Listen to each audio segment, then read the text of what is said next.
today we teach lesson number 4, weather. So students, you know about that what is mean by weathers and what is mean by condition, like that evaporations, condensation. So let's study about it.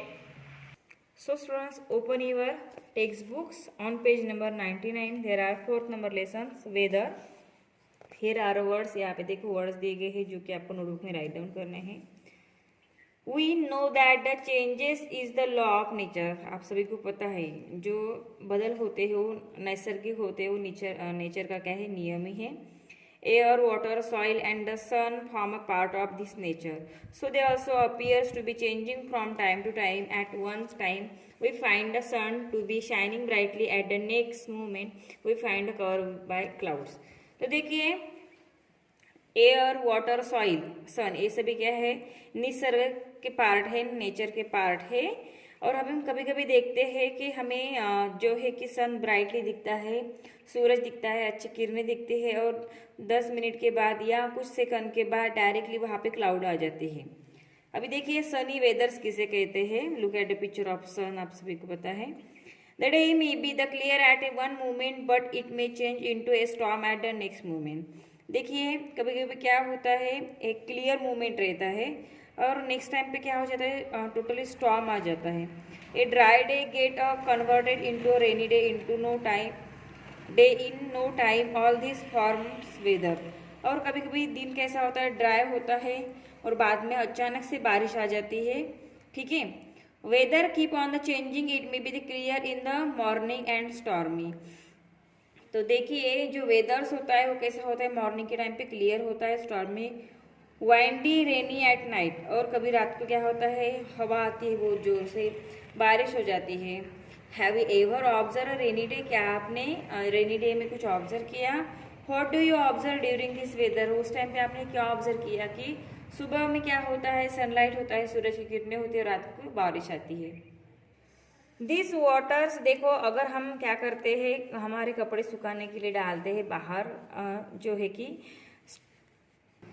Sunny day में, ठीक है. तो उस time पे क्या होता है, this water changes into water vapour by evaporation and get mix into the air. The water vapour mix in the air can not be scene.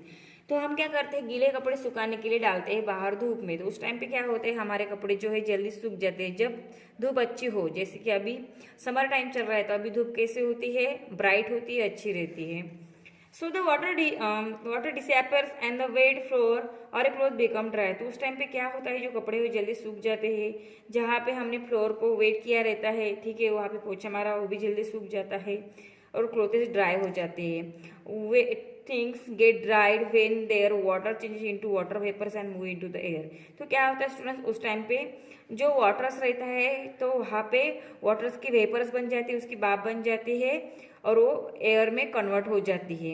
इसलिए वहाँ जो कपड़े रहते हैं सुखाने को डालते हैं, हम फ्लोर पोंछते हैं तो जल्दी सूख जाता है. क्योंकि उस टाइम पे क्या होता है, सूरज यानी धूप ज़्यादा रहती है, सूरज की किरणें ब्राइटली डायरेक्टली अर्थ पे आती है. What is evaporation. यहाँ पे प्रोसेस के बारे में पूछा गया है कि इवेपोरेशन किसे कहते हैं. Evaporation is the process of conversion of a liquid into vapours. Evaporation का मीनिंग होता है जो लिक्विड रहता है जैसे कि पानी, वो उसका कन्वर्ट होना है वेपर्स में. उसे हम गैसेस स्टेट्स भी कह सकते हैं, उसे कहते हैं evaporation. Can we speed up this process of evaporation. What are the condition which help water to evaporate faster. तो यहाँ पे हमें बताया गया है कि अगर हमें इवेपोरेशन जो है कि फास्ट करना हो तो उस टाइम पे हम क्या करेंगे. देखिए यहाँ पे हमें बताया गया है हीटिंग हेल्प्स इवेपोरेशन. तो उस टाइम पे इवेपोरेशन प्रोसेस फास्ट होने के लिए हीटिंग हमें मदद करेगी. Hot water evaporates faster than the cold water.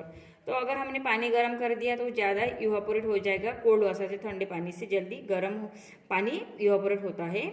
Heating speed up the process of evaporation. Heating जो स्पीड से रहती है उससे इवेपोरेशन फास्ट हो जाता है. बिकॉज जो लिक्विड रहता है, लिक्विड फॉर्म में वाटर होता है, वो कन्वर्ट हो जाता है डायरेक्टली वाटर वेपर्स में. वाटर वेपर कन्वर्ट हो जाती है एयर में, इसलिए इवेपोरेशन फास्ट होता है जब वाटर हीट रहता है, गर्म रहता है उस टाइम पे. नेक्स्ट जो फैक्टर है वो है moving airs help in evaporation. जो मूविंग एयर होती है, जो हवा चलती है, उससे भी इवेपोरेशन फास्ट होता है. The cloth of which room dries earlier, of course the cloth which is in the room of the moving fan dries earlier। तो देखिए अगर कहीं पे जगह नहीं होगी कपड़े सुखाने के लिए तो रूम में कपड़े लोग डालते हैं, वहाँ पे फैन लगा देते हैं, उससे भी क्या होते हैं कपड़े सूख जाते हैं।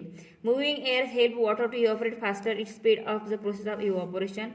Wide open surface of water, dryness and air and low pressure are the other condition which speed up a process of evaporation। तो मूविंग एयर से भी क्या हो सकता है, वाटर इवापोरेट कर सकते हैं हम, ठीक है। ड्राइनेस हो या लो प्रेशर हो उससे भी हम क्या कर सकते हैं, इवापोरेट कर सकते हैं। Evaporation is a continuous process, evaporation क्या है, कंटिन्यूस सतत चलने वाली प्रक्रिया होती है। During this process waters from the surface of a ocean, pond, lakes and rivers keeps on changing into water vapour. तो देखिए जो सरफेस होता है, जैसे ओशियन है समंदर, उसके ऊपर का जो पानी होता है समंदर में, उसके ऊपर का पार्ट, पॉन्ड्स में पानी होता है उसके ऊपर का पार्ट, पानी के ऊपर का पार्ट, लेक, ठीक है, गर्म होता है। रिवर्स उसके ऊपर का जो पार्ट होता है वो कैसे होता है, उसके ऊपर का पानी का भाग कैसे गर्म हो जाता है और वाटर वेपर्स उसके ऊपर चेंज हो जाती है। वो कहाँ पे चली जाती है, आप पूछे गए हैं।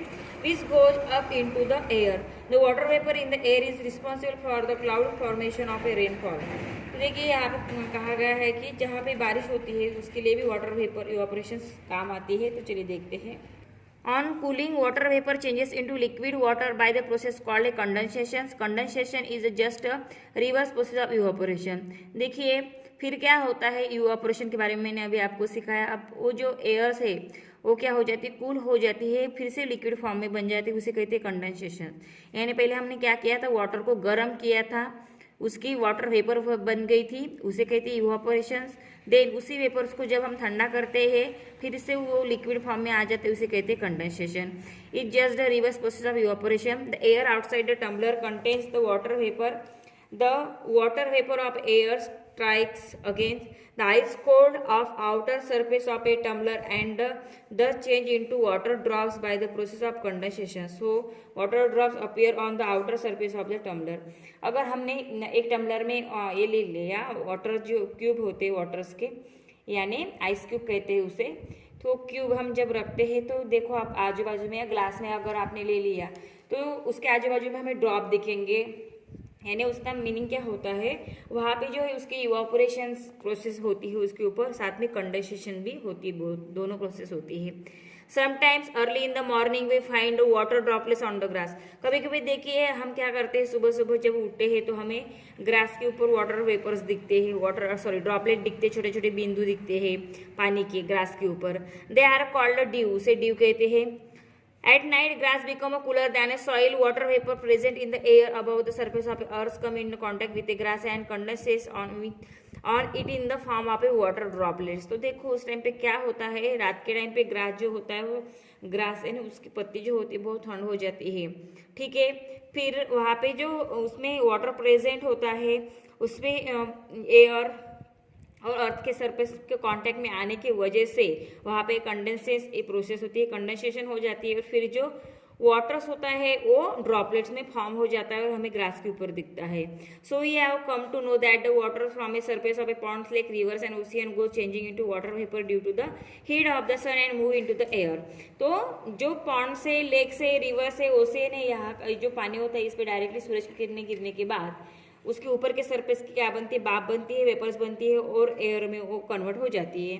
Whenever water vapours come in contact with smokes and dust particle floating in the air, they condense on this particle into small water droplet. This water droplets come closer to each other and form a clouds. तो देखो फिर बाद में जब उसकी क्या हो जाती है, वाटर वेपर हो जाती है, फिर वो स्मोक जो धूल रहता है उसके कॉन्टैक्ट में, या डस्ट पार्टिकल जो हवा में होती है उसके कॉन्टैक्ट में आने के बाद उसका क्या बनता है, कंडेंसेस होती है और उसके ड्रॉपलेट्स बनते हैं और सभी ड्रॉपलेट्स मिलके क्या हो जाता है, क्लाउड्स बनता है, जिसे हम क्या कहते हैं, क्लाउड। देखो यहाँ पे तो इसमें जो वाटर वेपर क्या होती है, कांटेक्ट में आ जाती है, कंडेंस होती है, कांटेक्ट में आती है स्मोक के और डस्ट पार्टिकल के, फिर वो ड्रॉपलेट बन जाती है, ड्रॉपलेट इकट्ठा आके फिर क्या बनता है, इसका क्लाउड्स होता है तैयार। फिर यही सीखेंगे हम। When these clouds become a cooler, more water vapor condense on the water droplets which becomes a big and heavy. When these water droplets become too heavy to float in the air, they are fall down as a rain। तो फिर बाद में जब वो clouds क्या हो जाता है, कूल हो जाता है, ठंडा हो जाता है, ठीक है, उसमें बहुत सारा वाटर पानी भरा जाता है, ड्रॉपलेट्स तैयार होते हैं, तब वो ज़्यादा बड़ा बनता है और हेवी बनता है। उस टाइम पे क्या होता है, वो ड्रॉपलेट्स क्या करते हैं, थोड़े थोड़े नीचे गिरने लगते हैं, ठीक है, एयर के वजह से, और उसे हम कहते हैं रेन। ओके, नेक्स्ट देखिए water cycle. In this way, the water of a earth surface passes through may change in the atmosphere and come back to the earth in the same form. This process during which water passes through a cycle of event without any permanent change in it is called A water cycle. तो देखो उसी process को यहाँ पे हमें बताया गया है। देखो, water cycle affect our weather in a various way. It can make a weather cloudy, rainy and foggy. It can cause a snowfall. How? तो देखो यहाँ पे क्या होता है, मैं फिर से आपको एक बार बताती हूँ। यहाँ पे आपको दिख रहा है इवापोरेशन हो रहा है, जो मैंने अभी आपको सिखाया था। ओके, इवापोरेशन की वजह से यहाँ पे क्लाउड्स बन गया, फिर क्लाउड में कंडेंसेशन हो गया, ठंडा हो गया ये। बाद में क्या हो गया, उस पर प्रोसेस होने के बाद यहाँ पे देखो नीचे जो है यहाँ पे दिया गया है। फिर यहाँ पे प्रेसिपिटेशन होता है, जो ड्रॉप से नीचे गिरते हैं, जिसे हम बारिश कहते हैं। फिर वहाँ पे इनफिल्ट्रेशन होता है, क्योंकि उसमें सभी पार्टिकल मिक्स हो जाते हैं, डस्ट वगैरह मिक्स होते हैं। यहाँ पे देखो सरफेस रन ऑफ आ गया, फिर ये नीचे पानी जमीन के अंदर चला जाता है, ठीक है।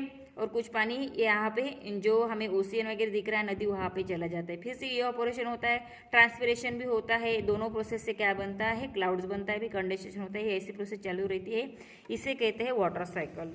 देखो, cloud formation is a phase of a water cycle. Sometimes the clouds cover the sun and the sky. Such type of a weather is called cloudy weathers. White clouds floating in the sky may not bring rain, but dark gray and black clouds and sure to bring a heavy rains. जो हमें clouds दिखते हैं, जो सफ़ेद colour के दिखते हैं, white colour के, उससे रेन नहीं होती। जब ब्लैक और ग्रे कलर के क्लाउड हमें दिखते हैं, तो उस टाइम पे क्या होती है, रेन होती है, बारिश होती है। This types of a weather is called a rainy weather. उसे क्या कहते हैं, रेनी वेदर्स कहते हैं। Whenever the clouds in the sky become a very cold, water vapor freeze and turn into snow, which falls down as a snowfall or hails, making the weather very cold. In our country, Himachal Pradesh, Jammu and Kashmir experience snowfall during winter. तो अगर आप गए होंगे कभी हिमाचल प्रदेश, जम्मू कश्मीर या ऐसी जगह पे जहाँ पे कोल्ड, जो वहाँ का रीजन होता है, उस टाइम पे वहाँ पे स्नोफॉल भी गिरता है। Sometimes during cool days, water vapor in the air near the earth's surface condenses on a just of a smoke particles into extremely small but visible droplet called a fog. कभी कभी क्या होता है, जो cool days होता है, उस time पे जो वाटर वेपर्स है वो अर्थ सरफेस के कांटेक्ट में आने से कंडेंसेस हो जाती है और छोटे छोटे पार्टिकल्स हमें नीचे गिरते हुए दिखते हैं, ठीक है, एकदम ऐसे लाइटली छोटे छोटे हैं, उसे फॉग कहते हैं। This types of weather is called a foggy weather. जैसे कि हम देखते हैं विंटर के सीजन में हमें ये जो है फॉगी वेदर दिखता है। During this weathers everything on the earth seems to be cover by clouds. The things look wet and dull. तो उसकी वजह से सभी वहाँ जो अर्थ पे चीज़ें रहती है वो कैसे होती है, वेट होती है और डल हो जाती है, बिकॉज छोटे छोटे हमें जो फॉग दिखते हैं फॉगी वेदर की वजह से। तो यहाँ पे जो डायग्राम दी गई है, जो मैंने अभी आपको टीच की थी वाटर साइकिल की, वेपर्स देखो, फिर यहाँ पे देख सकते हैं हम वाटरफॉल वेपर्स बन गया, यहाँ से वेपर्स, यहाँ से वेपर्स, फिर यहाँ पे क्लाउड बन गए, ठीक है, फिर एयर के कांटेक्ट में आने की वजह से रेन्स बन गया, फिर से ये जो सन डायरेक्टली क्या होते हैं, वेपर्स बन जाती है, और जो बारिश गिरती है तो बारिश का पानी यहाँ पे जमा हो जाता है ओशियंस या रिवर्स में वगैरह, फिर से वेपर्स होती है, फिर वो कंडेंसेशन प्रोसेस होती है, इवेपोरेशन होती है, फिर से ऐसे चालू रहती है। इसे कहते हैं वाटर साइकिल, जो कि एक डायग्राम आपको लर्न करनी है, अंडरस्टैंड कर लेनी है, साथ में ड्रॉ करनी है, कलर करनी है, जो साइंस के नोटबुक में। When the sky is free from a clouds, we have a sunny weather. The heat of a sun warm the earth's surface and the air above it. Warm air being lighter, heavy, its space and moves the upward direction. This creates vacuum. The cooler air in surrounding areas move toward this vacuum to fill it up. In this way, the air begins to move. तो देखो, आप सभी को पता है, जो हल्की air होती है, हल्की हवा जो होती है ऊपर चली जाती है, जो हेवी एयर होती है, जो ज़्यादा वजन होता है, वो एयर जो है नीचे रहती है। Next, this moving air is called A wind, और उसे वाइंड कहते हैं। When air begins to blow very fast, the weather is a called windy weather. जब जो एयर है ये बहुत फास्टली क्या करती है, ब्लो करती है, बहती है, ठीक है, तो उसे वाइंडी वेदर कहते हैं। Weather has a great impact on the life of the man. Very cold or a hot weather makes us feel some discomfort. We cannot do outdoor work in a rainy, stormy, very hot or a cold weathers. It's become very difficult to us a drive vehicle in a foggy weathers. तो देखिए यहाँ पे हमें बताया गया है कि आप सभी को पता है रेनी या स्टॉर्मी या वेरी हॉट या कोल्ड वेदर्स में हम क्या करते हैं, डिफिकल्टी पाते हैं, कोई काम अच्छे से नहीं कर सकते। It affects the movements of aircraft very badly. Sundays are prefer for travelling और प्लेइंग आउटडोर गेम्स। और जो संडे का टाइम होता है उस टाइम पे हम क्या करते हैं, ट्रैवलिंग भी कर सकते हैं और आउटडोर गेम भी खेल सकते हैं। Untimely rains are very harmful to our agriculture. कभी कभी देखो बारिश कभी भी होता है, उसे अवकाळी पाउस कहते हैं। तो कभी भी आता है कि उसका सीजन नहीं दे रहता, उसका टाइम नहीं रहता एग्जैक्टली, तो वो क्या करता है, बैड इफेक्ट करता है, हार्मफुल होता है क्रॉप के लिए, एग्रीकल्चर के लिए। Sometimes weather changes very unexpectedly and we have to suffer a lot. Sometimes we forced to cancel our pre-planned journey due to the bad weather. कभी कभी हम क्या करते हैं, बाहर घूमने के लिए जाने के लिए या लॉन्ग टूर के लिए प्लानिंग बनाते हैं, बट ऐसे वेदर चेंजेस होने की वजह से हमें कैंसिल करना पड़ता है। So man has always tried to know about the weather of a future date. Advance information about the weather is called a forecasting. तो उस टाइम पे अगर हमने जो है फोरकास्टिंग कहते हैं, जो वेदर्स के बारे में इंफॉर्मेशन देते हैं उसके बारे में अगर हमने जानकारी लिया, हमें पता हो कि 2 दिनों के बाद वेदर चेंज होने वाला है, तो हम कोई प्लानिंग नहीं करते। Radio, television and newspaper give us such forecast which is a very useful specially to farmers, pilot, navigator and fisherman. तो क्या करते हैं, हमें रेडियो से, टेलीविजन से, न्यूज़पेपर से हमें इंफॉर्मेशन मिलती है कि वेदर चेंजेस होने वाला है या अभी बारिश आने वाली है, हेवी रेन होने वाला है, सुनामी आने वाले है, तो आप घर खाली कर दो। आपने ऐसा सुना होगा, राइट स्टूडेंट्स। ये फार्मर्स को भी पता चलता है कि 2 दिनों बाद बारिश आने वाली है, उससे पहले वो क्या करते, तैयारी करते हैं, ठीक है। पायलट्स को पता होता है कि अभी क्लाउडी जो है कि वेदर्स रहने वाला है, इसलिए उस दिन क्या करते हैं, फ्लाइट कैंसिल की जाती है। नेविगेटर जो रहता है, ठीक है, उनको भी पता चलता है, फिशर्समैन को भी पता चलता है, तो वो सभी फोरकास्टिंग से पता चलता है। ओके स्टूडेंट्स, तो ये जो मैंने अभी आपको लेसन सिखाया है, लेसन वेदर, इस लेसन पे अभी मैं एक्सरसाइज आपको सिखाने वाली हूँ। तो उससे पहले आपको ये लेसन अच्छे से रीड करना है, अंडरस्टैंड कर लेना है, ये वीडियो एंड तक देखना है, समझ लेना है, देन इसकी एक्सरसाइज जो है कि आपको साइंस के नोटबुक में सॉल्व करनी है। तो चलिए देखते हैं। तो देखिए एक्सरसाइज में फर्स्ट क्वेश्चन है, answer the following question. First है, why do our wet clothes get dry after sometimes. कुछ टाइम के बाद हमारे जो क्लोथेस होते हैं वो ड्राई क्यों हो जाते हैं। तो आपको आंसर में लिखना है, because the water of a wet clothes change into water vapour by evaporation and move into the air, so our clothes get dry after sometimes. Okay, next, name the conditions which help to speed up the process of evaporations. Evaporations की process fast होने के लिए कौन सी conditions है, तो हम यहाँ पे कह सकते हैं, आपको आंसर में लिखना है। फर्स्ट है मूविंग एयर्स, ओके, नेक्स्ट है हीटिंग्स, थर्ड जो है ड्राइनेस, और फोर्थ है air and low pressures. Okay, this conditions help to speed up the process of evaporation. Next, show that hot liquids evaporate faster than a cool liquids. तो यहाँ पे जो है आपको लिखना है, take 2 metallic plates of a equal size and shape, pour equal quantities of water in both the plates, heat only the first plate from below. Next, what happens, the waters of which plate evaporate faster? So we can say that hot water evaporate faster than cold waters. Okay, next, show that the air contains water vapor in it. यहाँ पे अभी हमें जो है कि waters vapours के बारे में लिखना है।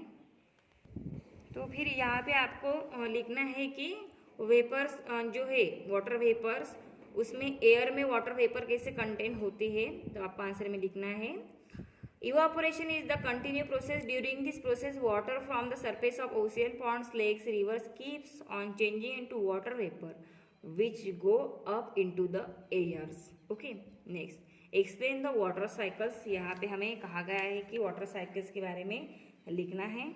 तो आपको आंसर में लिखना है, student, the water of A earth surface passes through many changes in the atmospheres and come back to the earth in the same form.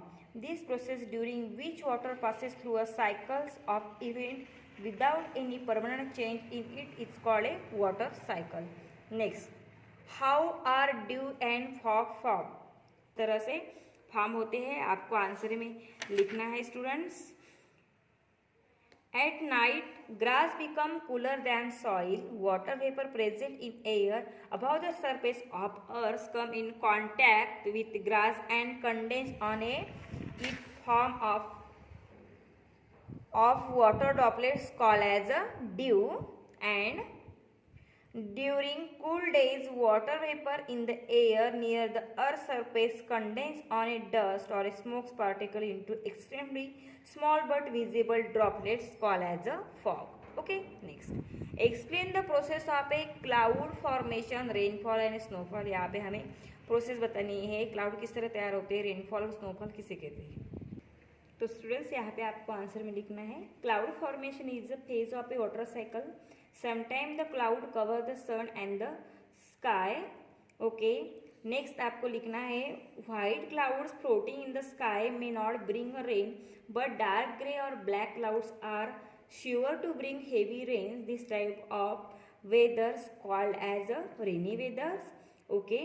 And whenever the clouds in the sky become very cold, water vapor freeze and turn into snow, which fall down as snowfalls, or we can say that hails, making weather very cold.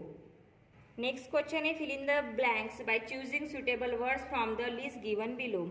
Water vapor, water, evaporation, gases, sunny, dark, energy, and यहाँ पे black. देखिए first है vapour is the gases form of a water, से यहाँ पे आपको gases लिखना है. Next, blank page is the process in which liquid changes into a gaseous form, उसे वेपर्स भी कहा गया है. तो यहाँ पे आपको लिखना है इवापोरेशंस. ओके, इवापोरेशन वर्ड्स लिखना है. नेक्स्ट, ड्यूरिंग कंडेंसेशंस, यहाँ वाटर वेपर लिखना है. Waters vapour changes into water. Next, dark grey और ब्लैक, यहाँ पे आपको लिखना है डार्क ग्रे और black clouds are sure to bring rain. जब जो है क्लाउड्स एक डार्क ग्रे हो जाते, ब्लैक हो जाते, उस टाइम पे रेन आती है. When the sky is free from clouds we have a sunny weather. Next, define the following term. Evaporations दिया गया है यहाँ पे एंड फोरकास्टिंग. तो चलिए अभी हम लिखेंगे इवापोरेशंस किसे कहते हैं. यहाँ पे लिखना है आपको, changes of a liquid into water vapour is called evaporations. It is a continue process during which the water from a surface of various water source keep on changing into water vapour. Next है forecasting. तो यहाँ पे आपको answer में लिखना है, advance information about the weather is called forecasting. Radio, television and newspaper give such forecasts which are very useful especially to farm pilot, navigators and fishermen. Okay students, तो इस तरह से जो एक्सरसाइज है वो एक्सरसाइज आपको साइंस की notebook में राइट डाउन करनी है और देन उसके फोटोज मुझे सेंड करने हैं. Okay students, now stop here. Thank you.